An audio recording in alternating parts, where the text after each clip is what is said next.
afternoon, everyone. Welcome to our September 5th webinar titled Insurance, Policy, Exclusions, and Endorsements, which I know is everyone's absolute favorite topic to talk about. I'm Alina Gilbert. I'll be presenting today.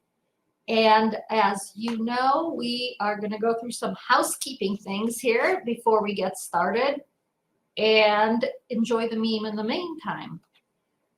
So first of all, on your screen, if you have not done these before, the bulk of your screen should be the slideshow. And off to the left is me in the little window. Hello. You should also be seeing on the right-hand side, if you take a look, there's a private chat icon. And that is what you're going to use to type in any questions as we go through this. We are going to be answering questions at the end of the presentation. As time permits us to do. So there's a lot of information today, and so I don't want to talk so quickly that nobody understands what I'm saying. So we're going to be cutting it kind of close, but we'll see. Hopefully we can get to most of the questions. If you're having audio or video issues while we're doing this, there's a little button at the bottom of your screen that says audio or video issues. Click on that and it'll take you through a few steps to hopefully take care of the problem. Once we're done, the CMCA certificates will be automatically issued. It's 1 credit for today.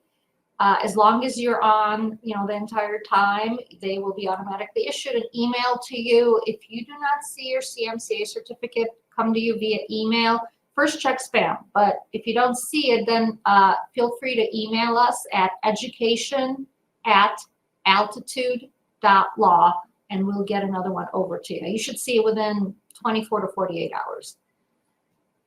Okay, if you're having questions and issues with the webinar and the little button at the bottom isn't helping, you can also email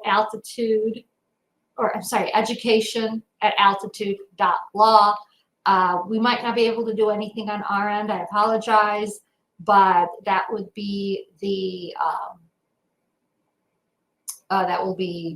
email you need to use.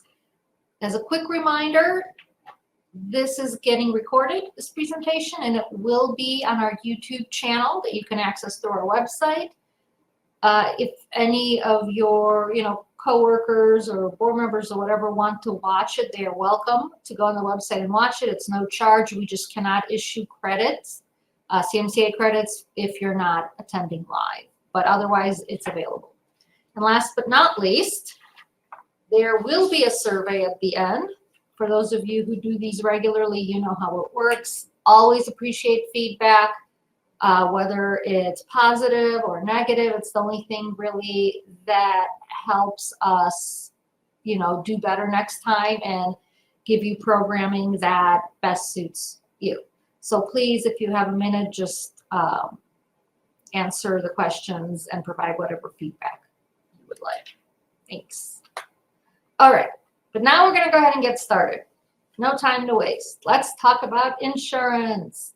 So first of all, I always want to start really broad because insurance is just not a topic most folks like talking about. So in general, what is insurance? Well, it's a way to shift your risk to someone else, right? So risk of damages, risk of injuries, risk of whatever, some sort of bad thing happening, you're shifting that risk to someone else. And that someone else is the insurance company.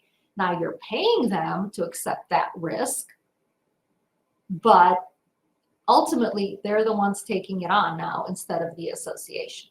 And there's different ways in which they take it on because there's different types of insurance. So we have our property/hazard policy, and that is the policy that kicks in when there's property damage in the community.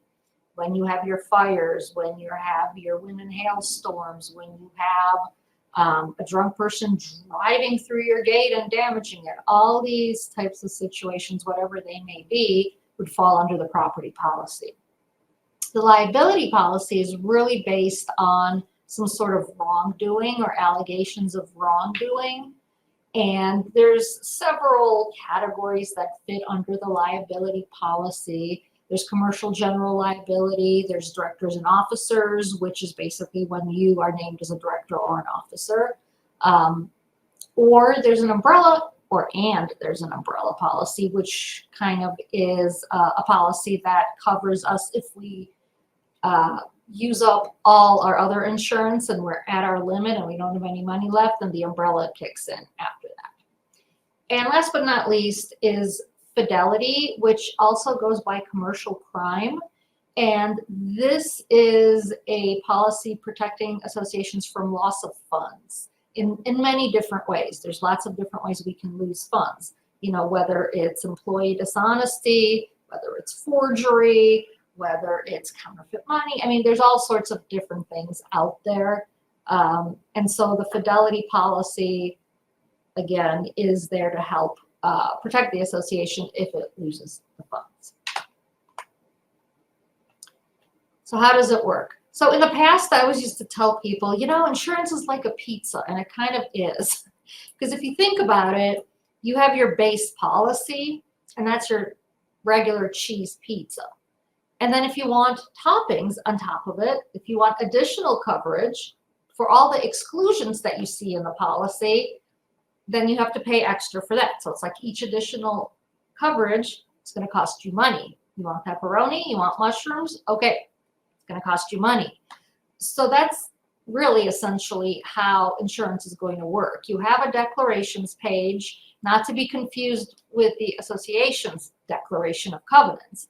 This is a declarations page for insurance, which is essentially a summary page or pages. And it contains basic information like how much coverage you have, what are the deductibles, you know, what kind of endorsements do you have with your coverage, that sort of a thing. So it's a broad overview that you are going to get with a declarations page. So then you kind of have the main policy that talks about coverage, what's covered, who's covered, what kind of events are we covering you from, and then what's excluded. And there are typically far more exclusions than there are coverage pages. That's just the way that is. And then followed by endorsements to kind of cover you for the exclusions. Not all exclusions will allow you to get endorsements. Some you just can't. And we'll talk about those as we go through. But I think it's important to know just in general how the policy looks, how it works, what it does, and then obviously things that are probably not going to be covered. So let's go through the property policy first. Let's talk about things that are not going to be covered under the property policy and whether or not we can get additional coverage for those things. So the first one on the list is demolition. So what does that mean? Well, let's say you have a fire and half the building burns down. Let's say you've got like 3-story stacked condominiums, half the building burns down, and essentially you're going to need to rebuild the whole thing because more than half of it's gone. Well, before you rebuild it, you're going to have a contractor come in there and demolish what's left of the property. That's demolition. And that's not going to be covered without an endorsement. And there is an endorsement, and you should have that endorsement if you're working with an insurance broker that specializes in HOA coverage, which we'll talk about later. You want to make sure you have a broker that knows HOA insurance as opposed to just property insurance or business insurance or something like that. Debris removal. So what's that? Well, once you demolish your building, you would think somebody would come and haul away the debris. Well, they will if we have this endorsement for insurance to pay for it. Otherwise, you have to pay for it out of your own pocket. So that's the debris removal endorsement. Then we got code compliance and increased cost of construction. And that's covered by an endorsement called ordinance law coverage.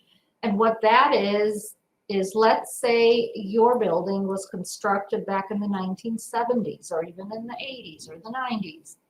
But now we have to rebuild it, or Well, when we rebuild it, we're going to have to rebuild it in compliance with current code, not the code that was in existence at the time it was originally constructed. So there are going to be additional requirements, additional costs. You know, codes have changed a lot, even just in the last 10 years, they've changed. There's a lot more that's required when it comes to, you know, like the pipes, the water pipes, that comes to the electrical work, just the method of construction, the height of the steps, it's different than it used to be. And so a lot of times that's going to increase the cost of the reconstruction significantly. And those types of costs are not going to be covered unless you have this code compliance endorsement. More fun. Groundwater. Okay, I think most of us have experienced this type of exclusion. And this is how it was explained to me a long time ago, and I really like this, it's a good visual, is imagine you have a really bad rainstorm, hailstorm, whatever, and it's kind of going at an angle, right? It's slanted, doesn't go down straight. And as it's coming down, like a big piece of hail breaks your window, there's all sorts of water going into your unit, and all sorts of damages, and then the water hits the ground, and then it seeps into your basement and causes floods and things like that. So under a standard property policy, the damage caused with the hail that hit your window, so that's going to be covered, and the damage inside your unit is going to be covered.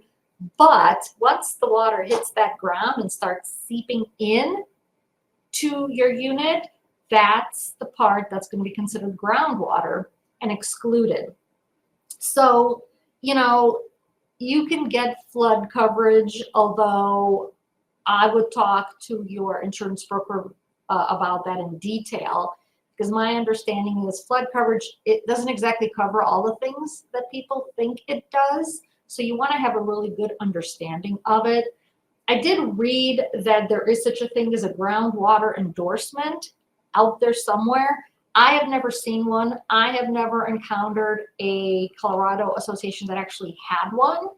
So again, certainly worth asking about, but I don't typically see these types of endorsements in Colorado. Accounts receivable. What's that?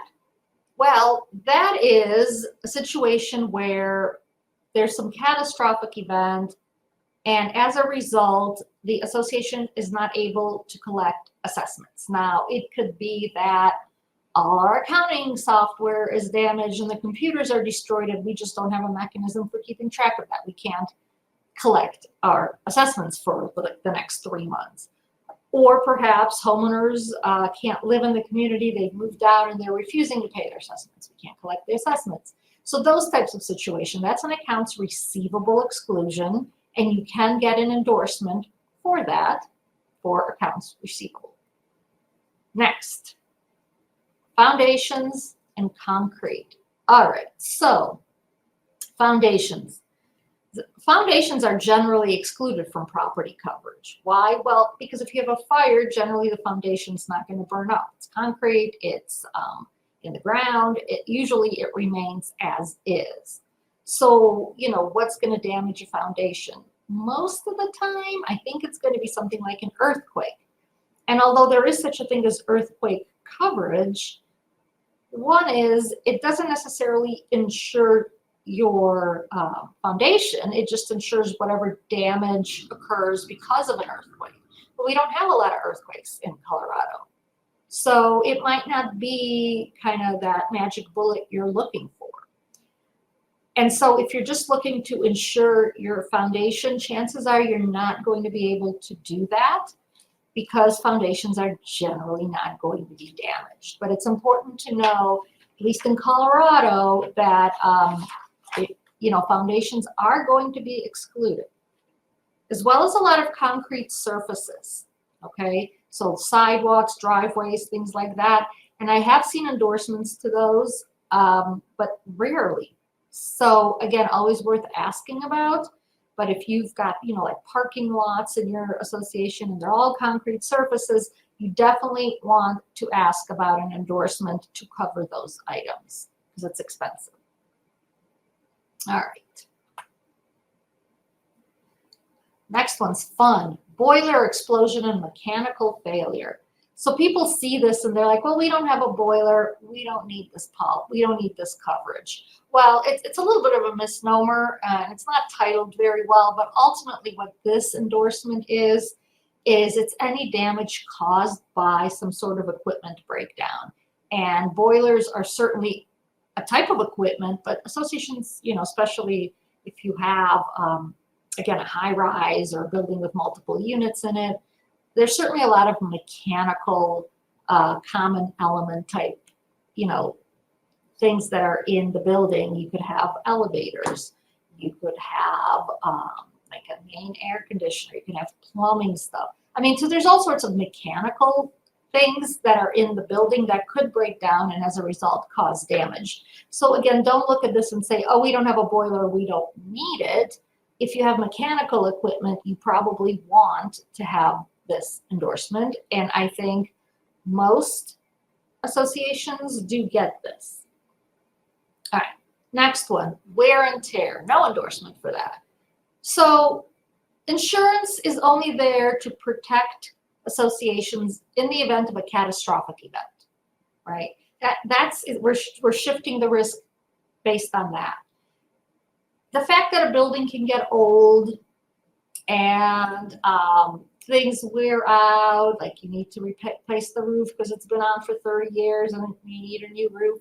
Those are not things that we can submit to insurance for coverage. Insurance isn't going to protect you from aging, right? It's going to protect you. It has to involve some sort of a catastrophic event, and that event has to be defined in the policy as a covered loss or as an insurable event. So don't, with things like, oh, the window cracked because it's old and it needed to be replaced 2 years ago and now it's cracked. I wouldn't bother submitting claims for those types of things. You're not going to get coverage for wear and tear and aging.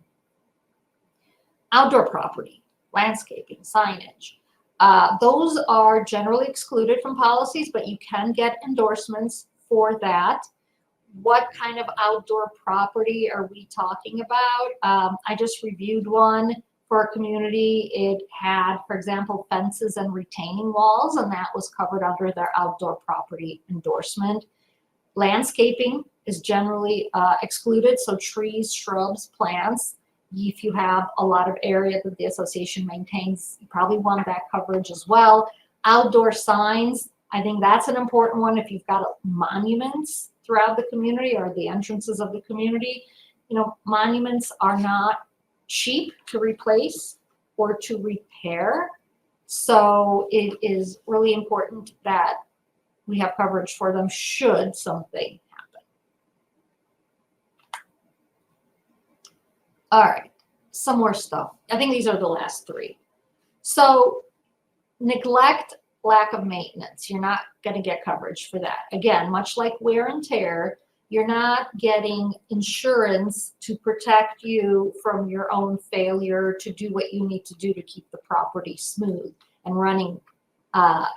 If you say we're never going to paint the buildings and now because there's no protection on the siding, they're all cracked, you're not going to be able to submit a claim and get coverage because they're cracked because you didn't paint and properly seal them. And that's not going to be considered a covered loss. That's not going to be considered a catastrophic event.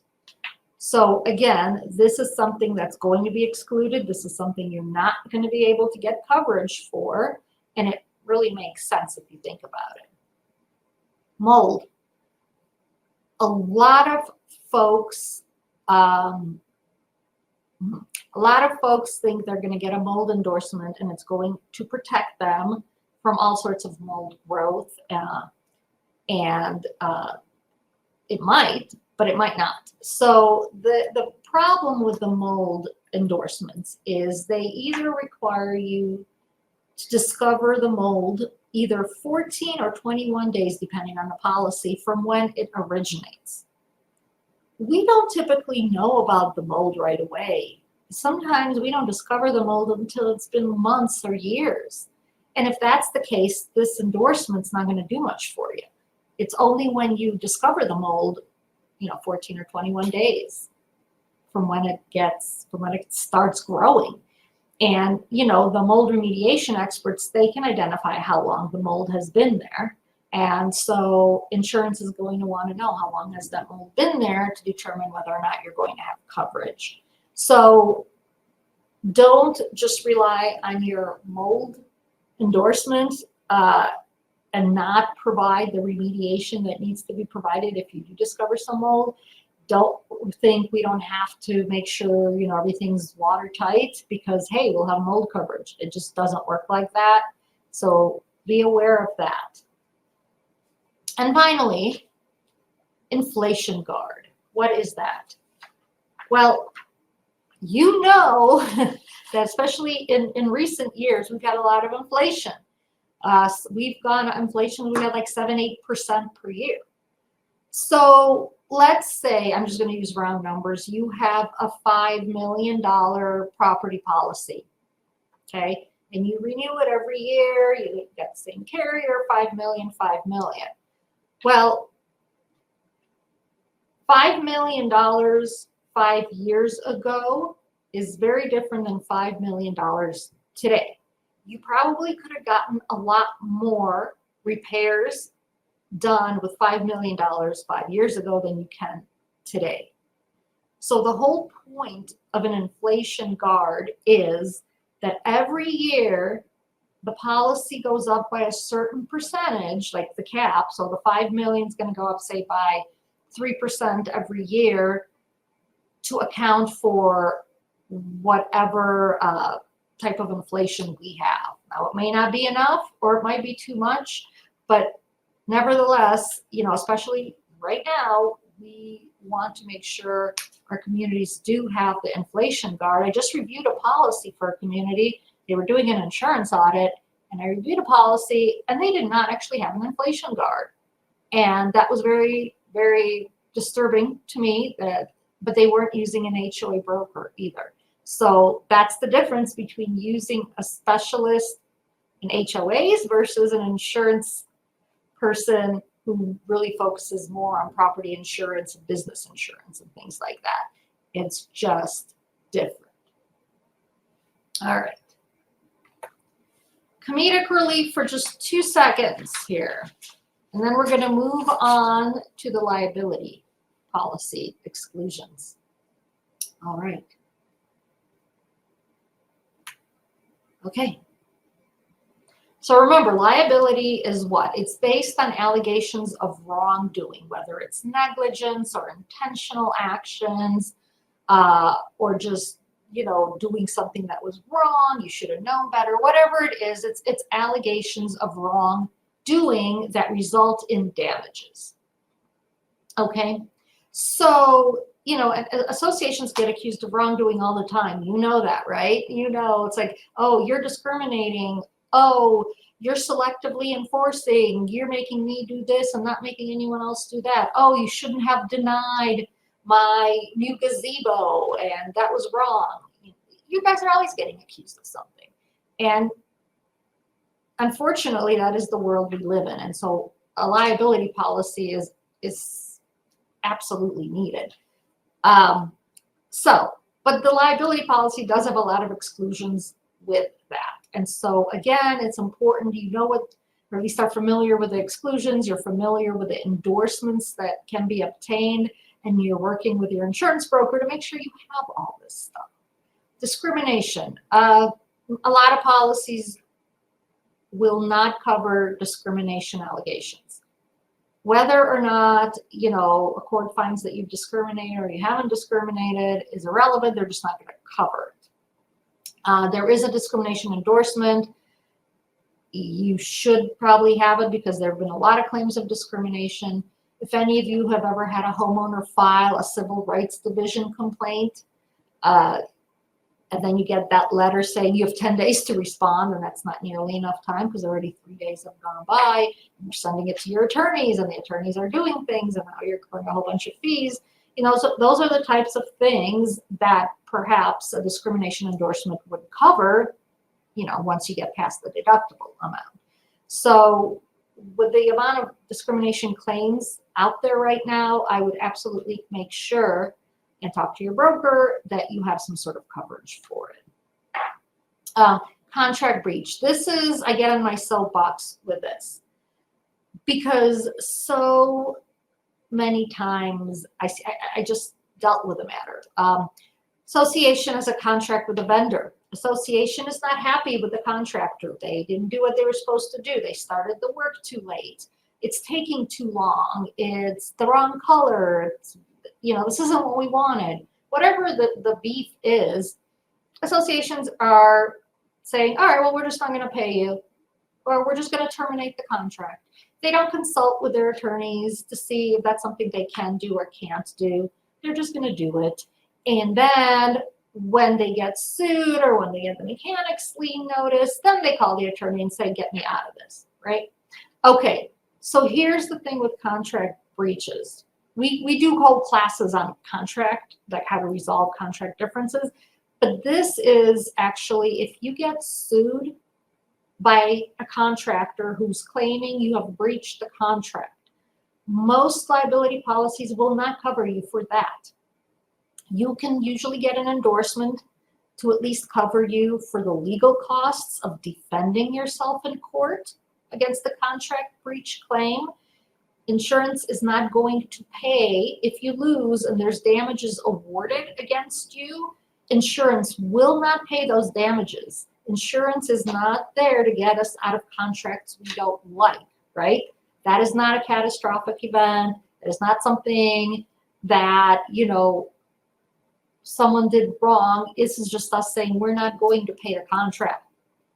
You're not going to get coverage for any damages, and you might not have coverage for your legal fees. So again, that is something you really want to make sure you talk to your insurance broker about, because contract breach claims, we see them all the time. All right, cyber scams, social engineering fraud endorsement. I love the title of these things. So basically, this is, we lose money and because of a cyber scam, and we don't have that money anymore. So the cyber scam, this really, should be under your fidelity or your part of your commercial crime coverage. So I have it under liability, but it's really part of the, the crime, because somebody has cheated us out of some money because we fell for a scam on the internet or some sort of a cyber scam otherwise. So that is a special kind of coverage. You won't have coverage in your regular fidelity policy for it. So you want to make sure you have that endorsement. Okay, another big one. We did a class on this earlier this year, but association hosted events. Let's say your community wants to do a picnic, a summer picnic fun day for the community. You bring in bouncy castles, you have food, you have whatever, and people come and they're having a good time. If somebody gets hurt during this time, during this event, and they come after the association, which no doubt I'm sure they will do, it's not going to be a covered cause of loss if we do not have special events coverage. Because those special people, when people get hurt at special events, that's typically excluded from your general liability policy. And so you need to have a special events endorsement coverage. Now, the thing with the special events is you can't just get one and say this lasts, all year for all special events. You have to get one every time you have a new special event. And my understanding is that they're relatively inexpensive. And, it's always going to depend on, where it is, what kind of things are happening, who's going to be there, whether alcohol is served, how many people, those types of things. So they base it on that. And typically, I think they last like 24 hours, the policy. So, you know, you get it before, but for the day, for the full day that you're doing the special event. So that's really important because I know a lot of associations do like to do things like fall is coming up. You might have a Halloween event. You might have a hayride. You know, who knows what your community might do. So if you are thinking of that, just make sure you're getting your special coverage, special events coverage before you go down that road. So then there's the other side of it, which is liquor. If you are serving liquor at your event, you are going to need host liquor liability insurance, which means somebody drinks and then gets in a car accident. Oh, guess who they're going to blame? You accidentally served drinks to a minor. Whoops. Guess what? Yeah, you're going to get sued. So you are definitely going to need the host liquor liability addition if you're planning on serving alcohol. Sometimes I get the question of, well, what if we hire bartenders to do it? They should be coming with their own insurance. That's true, but it's not going to cost you too much more to add this to your policy. And I would recommend you do it, because just because the bartenders are coming with their policy, that doesn't necessarily mean we're covered under that policy. So I would absolutely have it. And just as a side note, if you are selling liquor at an association event, you are going to need a liquor license. If you're hiring someone to come in, like, you know, professional bartenders, and they're doing it for you, then they will have the liquor license. But if the association, if it's just you and you're selling it, and you don't have any professional bartenders coming in, you will need the liquor license. And that's a whole other ball of wax that you probably do not want to deal with.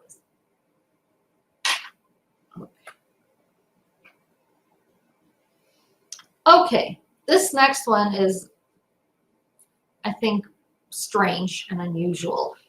So property in transit, marine inland endorsement is nothing to do with the ocean or the water. I don't know why they use the word marine in there, but it confuses people, but it has nothing to do with the water. It's basically coverage for property that the association is holding for someone else that isn't within the community. Like, it's traveling in a truck. It is in storage somewhere, and it's not our property. So not all associations have this. I honestly struggle to think of a good example of why an association would need this. I mean, how often do we have property that's in transit? I'm not sure. This is probably a good one to ask your insurance professional about, and whether or not they recommend it in your particular case. All right, injuries and damages from auto incidents. This is another really important one because there are so many associations that don't have this endorsement. And so what is this? Well, one is if you have an association car, which most associations do not, so like it's a car that's owned by the HOA and used for HOA business. Sometimes associations have these. If it's a large community and you've got workers in there who are doing things, we have HOA vehicles they use. So let's say you've got a worker who's using an HOA pickup truck, and they're going to get some supplies, and on the way to Home Depot, they run over someone and kill them, or maim them, or whatever, and cause damage. So yes, you will have car insurance on that, but if the person who is injured or killed or whatever, if their family comes after the association, the car insurance isn't going to cover you for that. You're going to need an actual policy for automobile coverage that where the association is the insured on that policy. Because this doesn't apply to most people, we have also, that was the hired automobile. We have the non-hired automobile coverage, which is board decides we are going to have our board meeting at the local Starbucks. We'll meet there at 6. Board president is driving to the Starbucks and gets in an accident and hits someone. Again, yes, the board president does have auto insurance, but that's not going to cover the association if the association is sued, because the board president was on association business when he hit this person. He was on association business. He was heading to a board meeting. Now it's become an association issue, and you will not have coverage for those types of claims without the hired and or non-hired automobile coverage. So again, if you're holding meetings off-site, if you have company vehicles, if you have people who are traveling or driving somewhere for the association, even if it's just the board president going to Home Depot in his car to pick up some parts, again, you're going to need this coverage because you won't have it otherwise. All right. Next, injuries from data breach. So this is also typically falls under the commercial crime policy, but essentially if somebody were to break into the association's systems and get information about someone, and now a homeowner in the community has had their identity stolen because someone broke into the association's data and gotten some information on that person. Hopefully we don't have that much data on anybody, but it's always a risk we run in today's day and age with all the cyber people out there. So this is an additional coverage that you can get and probably should get. Better safe than sorry, I always say. Employee injury from violence. So that's workplace violence coverage. Again, it's not going to impact you if you don't have employees, but some associations do have employees. So if you do, you probably want to have this one in place as well.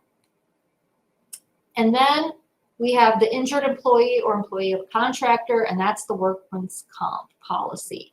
I cannot tell you how many times I have had discussions with board members and managers who were telling me, we don't need to get this, it's not required, we don't have employees, we don't need workers' comp. Well, you're not wrong, you're not legally required to have it. But here's the thing in Colorado. Under our workman's comp laws, if you have a contractor coming onto your property and that contractor has employees and the employee gets hurt and the contractor either isn't carrying workers' comp or they don't have enough funds in the workers' comp for the worker to be completely reimbursed, guess who they can go after? They can go after the association because they're working on our property. And if we don't have a workers' comp policy at that point, guess what? We're going to be paying out of pocket because they can go after us legally, which is why I'm always preaching, just have a workers' comp policy to the extent if you have any contractors coming onto your property, just have the policy. It's not very expensive and it's definitely not worth the risk to not have it. Okay.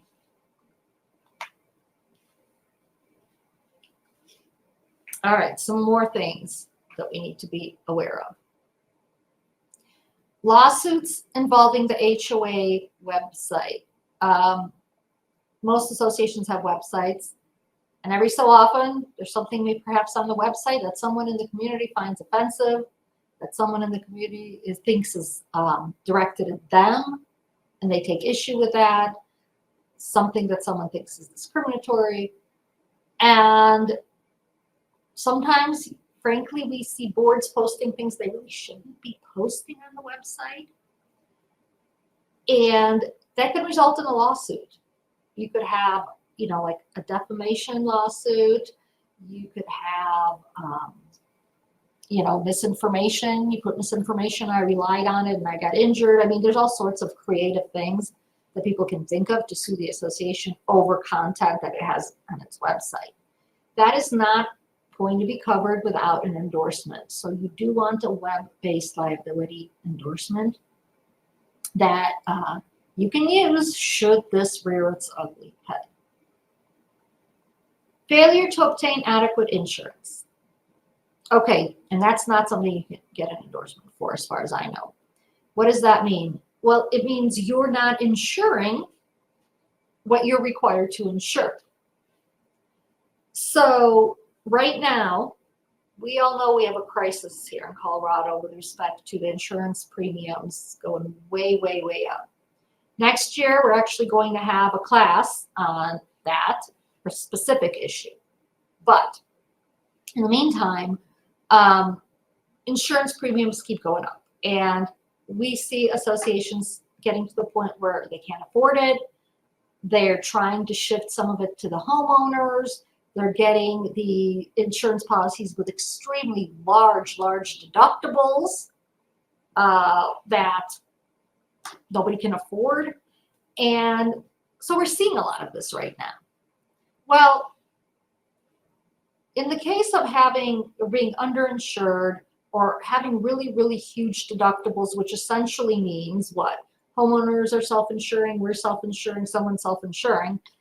Some homeowners, not a lot, but some homeowners have come to their boards and said, you're not providing the adequate insurance that you're required to provide in the declaration or in Kiowa. You are not obtaining this because your deductible, for example, is so high that it's not covering anything. And so you're not really providing adequate insurance for these things. Now, those people might be right. They might not be because of just the market right now. But the point is, these claims come up. And if the association is sued over that kind of an issue, it's not going to have coverage. And so that could be an issue. So I always want to remind boards and managers of this as you are looking to lower your insurance premiums and you're looking at really high deductibles. I would at least take a look in the declaration, the covenants, to see if you have any kind of a limit on what your deductibles have to look like. Sometimes we see really low amounts, like it can't be more than $10,000. Well, you can do that on a regular property policy, but you can't do that on a wind and hail policy, right? So what do? With wind and hail, we typically recommend adopting a resolution, to the effect that we have this requirement. The board has been trying to find this kind of coverage. The market is not able to offer us anything. Therefore, we have to have a higher deductible than what's required. We are going to continue to look into this, and as soon as we can find something that meets the requirements of the covenants, we will get it. I mean, that's really the best you can do at that point. But you should be familiar with whatever your documents require when it comes to insurance and deductibles, because you may have a limit that you can't go over. Or sometimes I see something like 1% of the face value of the policy, which is usually pretty okay if you have a high, valued face policy. So again, just be aware of that. Communicable diseases. You guys remember COVID? You remember how we were all scrambling to figure out, oh my God, what if we open the pool and someone gets COVID and then they sue us and we're not going to have protection? Remember those days? It was a whole big thing, right? We had classes on whether or not you should open your pool and what you should do. And that was based on the communicable disease exception in the insurance policies, which has always been there, to be honest with you. It wasn't anything new. It just came up because all of a sudden we had COVID. Well, it's still there. Exception's still there. You're not going to get an endorsement for it. But I honestly have yet to see a case, at least here locally, that the association gets sued because someone contracted a disease. So again, but be aware of that. You're not going to be able to get an endorsement for it, and it's out there. But that doesn't mean you shouldn't open your pools, right? Okay, I am done with the liability piece. The next thing I want to talk about are just some things that come up over and over and over again that I want everyone to keep in mind and be aware of, and maybe talk to your insurer about it, you know, to the extent. Deductibles. This is really an issue that comes up over and over and over again whenever a claim is submitted. Who has to pay the deductible? Now we're talking about property claims, obviously. So we have to insure the unit, we have to, you know, submit a claim, but then there's a $6,000, $5,000 deductible. Does the homeowner pay it? Does the association pay it? All I can tell you is right now, you know, we are seeing more and more insurers that provide coverage for individual homeowners and their units coming back after the association saying, we paid out this claim, you need to reimburse us, HOA, because that really should have been something that your insurance covered because your insurance is primary. That may or may not be true, but we're seeing it a lot. And I've talked to several HOA insurance brokers, and they're all pretty much saying the same thing. They're saying the way to protect yourself from this is to have a deductible policy, which specifically allocates how and who pays deductibles. So for example, there's different ways of doing it. We could say whoever, if the work is done to someone's unit, then the homeowner pays. Common area, association pays. We could say whoever maintains the component pays the deductible. You know, so there's a lot of different ways to structure it.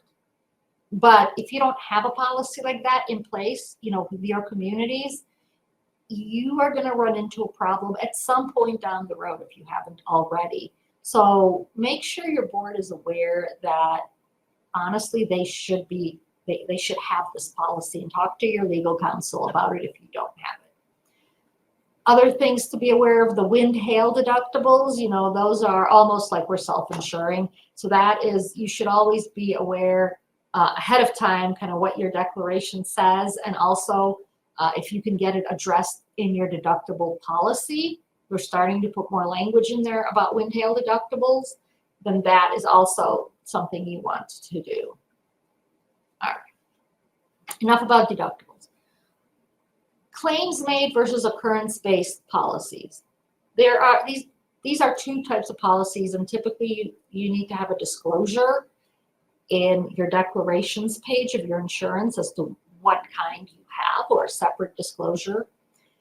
So a claims made policy means if you submit a claim during the policy period, the policy will pick up that claim regardless of when the incident actually happened. So if an incident happened last year and you had a different carrier, but now we have a new carrier and we want to submit a claim to them, if it's a claims made policy, then you can do that. Okay. Then there's the occurrence-based policy, which is exactly what it sounds like. You have to submit the claim during, like, the policy will cover it if the claim, not if the claim, if the occurrence happened. So the catastrophic event happened during the policy period.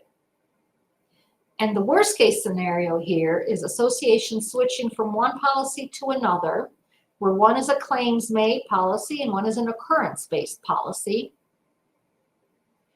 And something happens and there's a gap in coverage, during which time you have no insurance at all. So these are serious issues. I have seen associations have these problems, and they're not pretty. Again, if you're working with a qualified HOA insurance broker, you should not have these issues either. It's when associations decide they're going to go with someone else. Claim submissions and negligence. Okay, that is just really quick. A lot of boards will say, so Joe in unit 2 left his water running in the tub, forgot about it, everything flooded. and now he wants us to submit a claim. We're not going to do it because it was his fault. Keep in mind that negligence of a homeowner when it comes to submitting a claim plays no role. If we insure it, we submit the claim. Now, it's going to play a role with respect to that owner having to pay the deductible amount. So if that's the case, then most of the time we can assess the deductible back to that homeowner who was negligent. But whether or not we submit the claim should have nothing to do with whether someone was negligent, because insurance, let's face it, what do we have insurance for? To protect us from what? Our own stupidity, most of the time, right? It's not catastrophic events, certainly can be weather, but other than that, usually it's some sort of a human error that causes something. And that's really why we have insurance. So we can't then use it against the insured person and say, because you were negligent, we're not submitting a claim, even though your assessments are paying for this policy for your benefit. Doesn't work that way. Again, using an HOA insurance specialist, just a handful of them in Colorado. So make sure whoever you're working with is one of those HOA specialists. If you're not sure whether they are or not, you can always look on the CAI website and see, you know, which insurance professionals work with CAI. You can ask your attorneys because we are very familiar with the various agents and brokers that are out there that we work with in tangent that work with insurance. So you can always ask the attorneys as well. And last but not least, our attorney fees outside the policy limits. This is important. Why? Because let's say you have a $2 million, this is liability, a $2 million liability policy, and you have a huge lawsuit over a slip and fall, and you've incurred $500,000 in legal fees.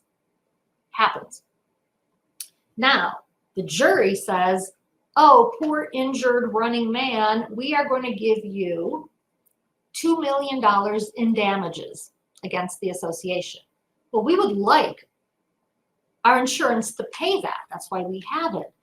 But if your legal fees are within the policy limits, then you've already spent $500,000 of that, and only $1.5 million is left to pay the damages. So there's going to be a $500,000 check the association is going to have to figure out how to write out of its pocket.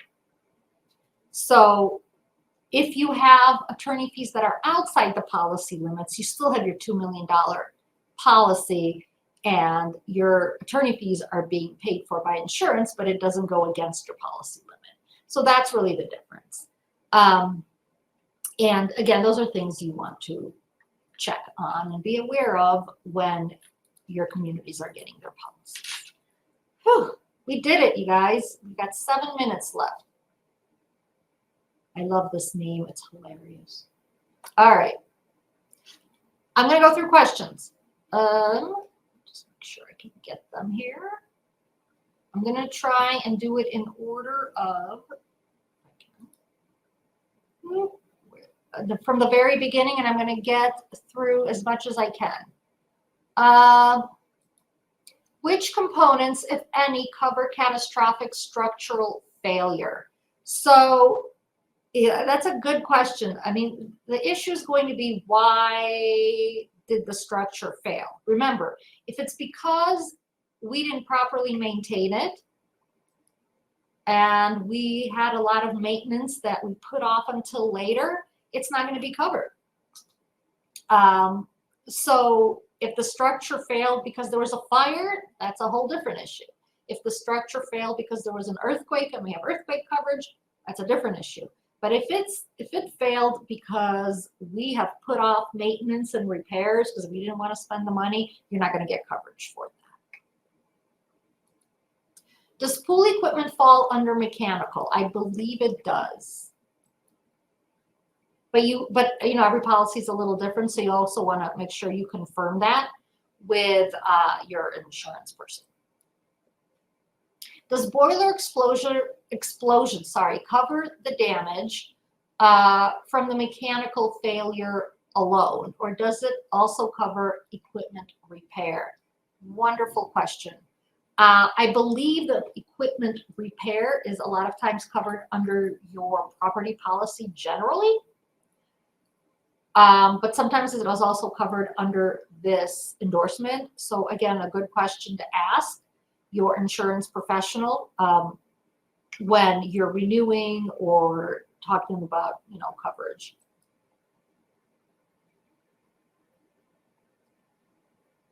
Let's see.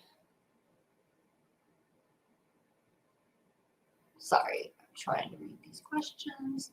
Would you be able to speak to an association's right to shift its insurance obligations onto the unit owners? So this would be property coverage insurance. And just really quick on that, it would, most of the time you are looking at an amendment of the community's declaration, the covenants, and that requires homeowner approval. And typically it's going to be somewhere between a majority of all owners to 67% of all owners. So you have to find a way to sell it to your homeowners if you're going to try and pass that type of a change. But that's kind of the very short of it. If our property management contractor utilizes a portal for all information, records, communications, etc., that we have to use no matter what, are we liable for an intrusion scam on their system? I would suspect most management companies have their own cyber liability coverage, but that doesn't mean you shouldn't have it for the association, because you could get named in a lawsuit as well. And we just don't want to be in a situation where you discover, oh, we don't have coverage. So I would, like I said, I would suspect the management companies have their own as well.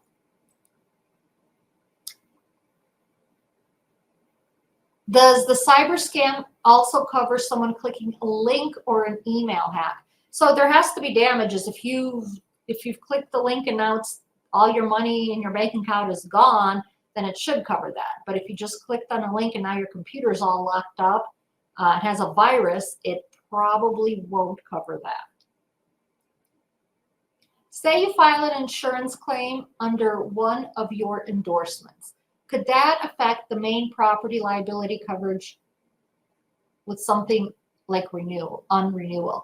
So anytime you file a claim, the endorsements are part of your policy, right? They're like that pepperoni on the pizza. They're a part of the pizza now. And, it's very hard to predict how it's going to impact your policy because insurers are very different. And in Colorado, like we see sometimes one filing of something, all of a sudden the association's premiums triple or they get denied coverage next year.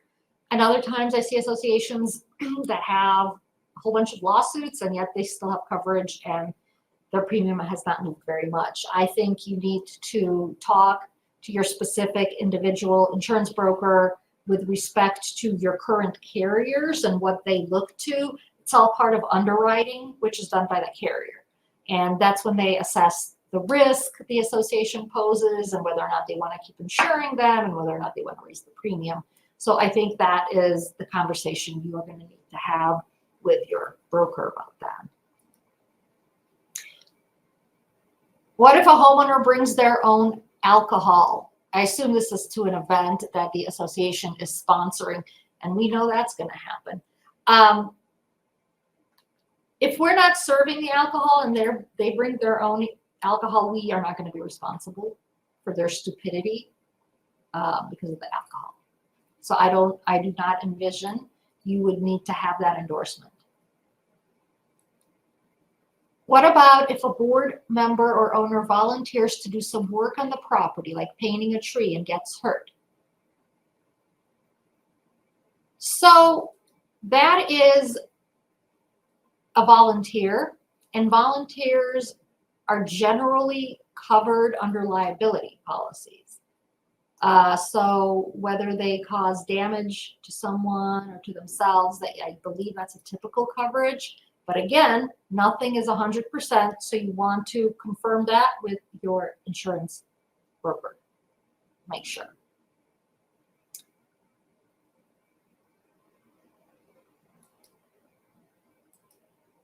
All right, let's see. Does the state insurance requirements for HOA insurance override the HOA declarations? It depends. So Kiowa has insurance requirements for associations, and those apply to all associations, and they are basically setting forth the minimum coverage. And they only apply to associations created after Kiowa, which is July 1, 1992. If you have a community created before that date, it's basically you are required to have whatever your documents say you have to have. Although that all the policies we talked about today are really recommended whether they're required or not. If you're post 1992, you are required, like I said, to have the minimum coverage specified in Kiowa. And again, that's a whole other class. But a lot of the things we talked about today are part of the Kiowa requirements. And I apologize, we are out of time. And I know there's a few of you that still have questions. So I'm sorry that we didn't get to them. Feel free to shoot me an email and I'll try to get back to you whenever I can. So thanks so much for joining us, and we'll see you next time. Bye.